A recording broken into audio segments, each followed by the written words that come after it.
एक दिन रोहित अपनी माँ और पत्नी के साथ गांव से शहर की ओर लौट रहा था। शाम ढल चुकी थी और चारों तरफ अंधेरा छा चुका था। कार की रोशनी में सड़क के इर्द गिर्द उड़ रहे चमगादड़ साफ दिखाई दे रहे थे। इसके साथ ही रुक रुक कर किसी के चीखने की आवाज भी सुनाई देती थी। रोहित की माँ पिछली सीट पर बैठी घबराई हुई माला जपने लगती है। बेटा रोहित, जरा तेजी से कार चला, मुझे बहुत डर लग रहा है। इससे तो अच्छा हम हाईवे के रास्ते चले जाते। मैंने सुना है इस रास्ते से कोई आना जाना नहीं करता। मेरी सहेली बता रही थी कि सालों पहले इस रास्ते पर बहुत हादसे हुए थे और कई लोग अपनी जान गंवा बैठे हैं। इस वजह से लोगों ने यहाँ से गुजरना बंद कर दिया। अच्छा ठीक है, अब तुम अपनी बड़बड़ बंद करो और मुझे शांति से गाड़ी चलाने दो। उसके बाद रोहित गाड़ी की रफ्तार तेज कर देता है, लेकिन थोड़ी दूर जाते ही अचानक तेज धमाके के साथ गाड़ी का एक टायर फट जाता है।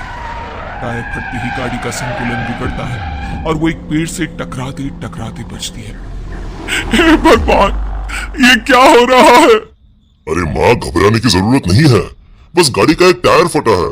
मैं अभी टायर चेंज कर दूंगा। मैंने तो पहले ही कहा था इस रास्ते पर आना ठीक नहीं है, लेकिन तुमने मेरी बात ही नहीं सुनी। भगवान के लिए चुप हो जाओ, मैं टायर चेंज कर रहा हूँ ना। हम थोड़ी ही देर में यहाँ से निकल जाएंगे। उसके बाद रोहित टायर चेंज करने में व्यस्त हो जाता है। उधर दूसरी तरफ निशा को ऐसा लगता है जैसे कोई उसे धीमी आवाज में पुकार रहा है।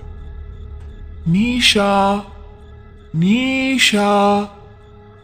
निशा ना चाहती हुई भी सड़क के किनारे बनी एक छोटी पगडंडी पर चलना शुरू कर देती है। थोड़ी देर के बाद निशा एक पुरानी झोपड़ी के पास पहुंचती है। तभी झोपड़ी से सफेद बालों वाली एक बुढ़िया मुस्कुराती हुई बाहर निकल आती है। कौन हो बेटी? तुम्हें क्या चाहिए? जी कुछ नहीं, लगता है मैं गलती से यहाँ आ गई।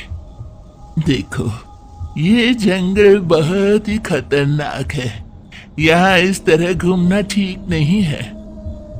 तुम बहुत परेशान लग रही हो। क्या तुम ठंडा शरबत पीना चाहोगी? मैं बहुत ही अच्छा शरबत बनाती हूँ। ना चाहते हुए भी निशा हाँ कह देती है। फिर वो बुढ़िया एक पीतल के ग्लास में शरबत लाकर निशा को देती है। ग्लास के ऊपर इंसानी खोपड़ी का एक निशान बना हुआ था, जिसे देखकर निशा घबरा जाती है। डरो मत बेटी, मैं आदिवासी हूँ। हम आदिवासी अपने बर्तनों पर इसी तरह के निशान बनाते हैं। तुम शरबत पी लो, तुम्हें बहुत सुकून मिलेगा। निशा जल्दी से शरबत पी लेती है। आपका बहुत बहुत शुक्रिया। अच्छा मैं जल्दी हूं वरना मेरे पति गुस्सा करेंगे। उसके बाद निशा वापस अपनी कार के पास पहुंच जाती है। अरे तुम कहाँ चली गई थी? निशा कोई जवाब नहीं देती। अरे यहीं कहीं घूमने गई होगी। अब तो इतने सवाल जवाब मत कर। तूने टायर बदल लिया है ना? चल अब गाड़ी चला। अच्छा ठीक है, चलो अब कार में बैठो। फिर सभी कार में बैठ जाते हैं और रोहित कार चलाने लगता है। निशा आगे के पूरे रास्ते किसी से कुछ नहीं बोलती। रात के करीब 1 बजे वो लोग घर पहुंचते हैं और निशा सीधे अपने कमरे में जाकर सो जाती है। फिर कुछ दिनों बाद। माँ क्या कर रही हो? जल्दी तैयार हो जाओ, हमें शर्मा जी के यहाँ पार्टी में जाना है। आज उनके बेटे का जन्मदिन है, याद है ना तुम्हें? अरे बेटा, मैं तो बिल्कुल तैयार बैठी हूँ। निशा कहाँ है? वो तो अपने कमरे में बैठी है। पता नहीं उससे क्या हो गया है। जब से गांव से आए हैं तब से वो खामोश ही रहती है। रोहित कमरे में जाकर निशा को तैयार होने के लिए कहता है। निशा जल्दी से तैयार हो जाओ। जिसके थोड़ी देर बाद वो तैयार होकर बाहर आती है और वो तीनों कार में बैठकर शर्मा जी के यहाँ पार्टी में पहुंचते हैं। वहां पहुंचते ही एक तरफ रोहित अपने दोस्तों के साथ गप्पे लड़ाने में, तो दूसरी तरफ रोहित की माँ अपनी सहेलियों के साथ बातों में मशगूल हो जाते हैं। फिर थोड़ी देर के बाद। अरे शर्मा जी, अरे काफी देर हो गई, चलिए चलिए अब केक कटवा दीजिए। अरे हाँ, अब मैं अभी चिंटू को बुलाता हूँ। अरे चिंटू बेटा, ओ चिंटू बेटा। मालती, ये चिंटू कहाँ है? मुझे नहीं पता, मैं भी उसे ढूंढ रही हूँ। थोड़ी देर पहले तो यही था। अभी अभी निशा उसे छत की तरफ लेकर गई है। अरे लेकिन इतनी रात को निशा चिंटू को अकेले छत पर क्यों ले गई है? चलिए चलिए छत पर चलते हैं। सभी लोग छत पर पहुंच जाते हैं, लेकिन सामने का नजारा देख उन सबके होश उड़ जाते हैं। निशा छत की दीवार पर खड़ी थी और चिंटू को दोनों पैरों से पकड़कर हवा में उल्टा झुला रही थी। सो जा मुन्ने सो जा, तेरी मम्मी आएगी, ढेर सारे खिलौने लाएगी। मम्मी मुझे बचाओ, मुझे बहुत डर लग रहा है। निशा निशा तुम ये क्या कर रही हो? अरे उस बच्चे को छोड़ दो। क्या सच में इस बच्चे को छोड़ दूं?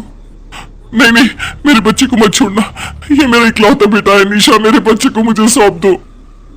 सभी लोग बच्चे को बचाने के लिए आगे बढ़ने लगते हैं, तभी कोई आगे नहीं आएगा। अब मैं और चिंटू दोनों यहां से छलांग लगाकर हवा में उड़ जाएंगे। इतना कहकर निशा आसमान की ओर देखने लगती है। बचाओ मम्मी, बचाओ मुझे। तभी रोहित हिम्मत करके दौड़ता हुआ निशा के पास पहुंच जाता है और बड़ी सावधानी से उसका हाथ पकड़कर उसे छत पर गिरा देता है। मालती दौड़कर अपने बच्चे को गले लगा लेती है और लगातार निशा को थप्पड़ मारना शुरू कर देती है। रोहित, तेरी बीवी पागल हो गई है, इसे किसी अच्छे से डॉक्टर को दिखाओ, वरना बाद में तुझे बहुत पछताना पड़ेगा। और हाँ, आज की बात इस डायन को लेकर मेरे घर मत आना। फिर वहां मौजूद सभी लोग निशा को भला बुरा कहने लगते हैं। रोहित और उसकी मां सबसे माफी मांगकर निशा को घर ले आते हैं। अगले दिन ब दिन बहू अजीबोगरीब हरकतें कर रही है, इसे किसी अच्छे डॉक्टर को दिखा दे बेटा। फिक्र मत करो माँ, मैं आज ही इसे शहर के सबसे बड़े डॉक्टर के पास ले जाऊंगा। अब रोहित निशा को डॉक्टर खन्ना के पास ले जाता है, जहां निशा का चेकअप करने के बाद डॉक्टर खन्ना रोहित को कुछ दवाइयां लिख कर दे देते हैं। अजी घबराने की कोई बात नहीं है, ये दवाइयां है, ये सुबह शाम अपनी पत्नी को खिलाना, कुछ दिनों में ही ये बिल्कुल ठीक हो जाएगी। हाँ। डॉक्टर की बात सुनकर रोहित बहुत खुश होता है और निशा को लेकर घर लौट आता है। कुछ दिनों तक निशा की दवाइयां चलती रहती है और उसका व्यवहार भी ठीक ठाक ही रहता है। फिर एक दिन उनके घर पर कुछ मेहमान आते हैं। बहू, आज मेरी तबीयत ठीक नहीं है, तू देख रही ना घर पर मेहमान आए हैं, जा तू सबके लिए चाय नाश्ता बना दे।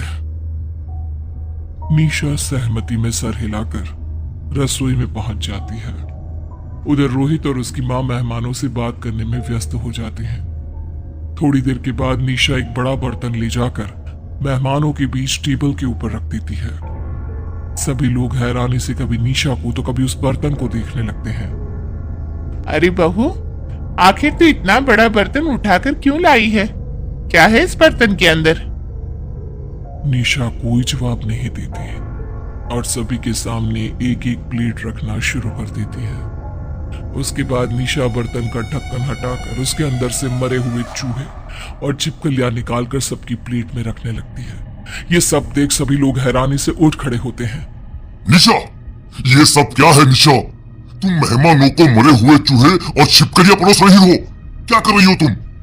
हाँ, क्योंकि ये बहुत ही स्वादिष्ट होते हैं, मुझे चूहे और छिपकली खाना बहुत पसंद है। इतना कहकर निशा अपने बाल खोलकर टेबल के ऊपर बैठकर चूहे और छिपकलियां खाने लगती है। हे भगवान, इसकी हरकतें तो देखो, ये तो किसी चुड़ैल की तरह लग रही है। बस, बहुत हो गया, अब मैं ज्यादा बर्दाश्त नहीं करूंगा, चलो चलो यहाँ से। इतना कहकर रोहित निशा का हाथ पकड़ उसे जबरदस्ती वहां से लेकर जाने की कोशिश करता ही है कि तभी निशा रोहित के गाल पर एक जोरदार थप्पड़ लगा देती है और अचानक डरावनी आवाज में जोर जोर से चिल्लाने लगती है। निशा के चिल्लाने की आवाज सुनकर आस पड़ोस की सभी लोग वहां इकट्ठा हो जाते हैं। शीला, तेरी बहू पागल हो गई है, इसे फौरन पागल खाने में भर्ती करवा। वरना एक दिन ये तुम दोनों माँ बेटे को मार कर खा जाएगी। हाँ शीला, अब देर मत कर, जल्दी से पागल खाने वाले लोगों को बुला ले इसे ले जाने के लिए। रोहित उसी वक्त फोन करके पागल खाने की गाड़ी वहां बुलवा लेता है। फिर सभी लोग निशा को रस्सियों से बांधकर गाड़ी में बंद कर देते हैं। देखिए, आपकी पत्नी का मानसिक संतुलन बिगड़ा हुआ है। हमारे यहाँ कुछ महीनों के इलाज के बाद वह पूरी तरह से ठीक हो जाएगी, ठीक है? अब उस दिन से हर रोज निशा को इलेक्ट्रिक शॉक देना शुरू कर दिया जाता है। इसी तरह कुछ दिन बीत जाते हैं। फिर एक शाम निशा खिड़की पर खड़ी बाहर की तरफ देख रही थी। तभी उसे सामने वही सफेद बालों वाली बुढ़िया दिखाई देती है जो निशा को देखकर मुस्कुरा रही थी। ये तो बस अभी शुरुआत है निशा।